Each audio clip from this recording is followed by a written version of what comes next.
তীব্র গরম, তারপর হঠাৎ ঠান্ডা। আবহাওয়ার এমন পরিবর্তনে সারা দেশেই নানা রকম রোগবালাইয়ে ভুগছে মানুষ। হাসপাতালগুলোয় বাড়ছে রোগীর চাপ, সেখানে শিশু রোগীর সংখ্যাই বেশি। বেশিরভাগই ডায়রিয়া, টাইফয়েড, নিউমোনিয়া সহ সর্দি, জ্বর ও কাশিতে আক্রান্ত। প্রতিনিধিদের পাঠানো তথ্য, ছবি নিয়ে ডেস্ক রিপোর্টে বিস্তারিত। রাজশাহী মেডিকেল কলেজ হাসপাতালের কাউন্টারে এমন ভিড়ই বলে দেয় এ সময়টাতে রোগীর চাপ কতটা।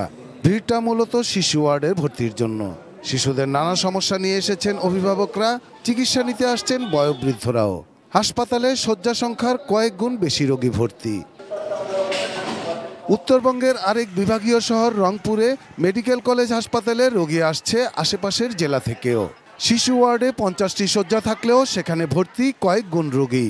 এদিকে রংপুরে আধুনিক সুযোগ সুবিধা নিয়ে 100 শয্যার শিশু হাসপাতালটি লোকবল ও সরঞ্জামের অভাবে উদ্বোধনের 13 মাস পরও চালু না হওয়ায় চিকিৎসা বঞ্চিত অনেকেই।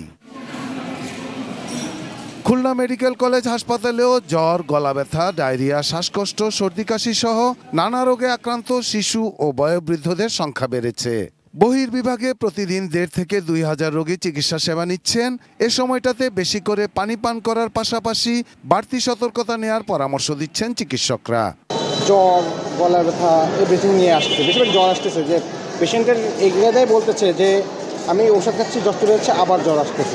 সাধারণ মানুষগুলো ঘরে থাকুক, বেশি বেশি করে পানি খাক, আর বেশি করে যেন ফ্রিজের পানি না খায়। কুমিল্লা মেডিকেল কলেজ হাসপাতালে সাধারণত 1000 থেকে 1100 রোগী ভর্তি থাকলেও এখন সে সংখ্যা 1400 ছাড়িয়েছে। চিকিৎসকরা বলছেন সামনে এ সংখ্যা আরও বাড়তে পারে। রাজধানীর পাশে সাভারেও বেড়েছে ঠান্ডাজনিত রোগের প্রকোপ।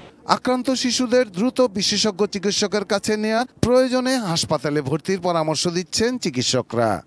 বাচ্চারা জ্বর হলে বমি, পাতলা পায়খানার সাথে তাড়াতাড়ি ডিহাইড্রেশন হয়। আমরা অ্যাডাল্ট মানুষরা যে টাইমটা নিই ডিহাইড্রেশন হতে, বাচ্চারা অনেক আগেই ডিহাইড্রেটেড হয় এবং শকে চলে যায় patient. Shahidul Rana, desk report, ATN news.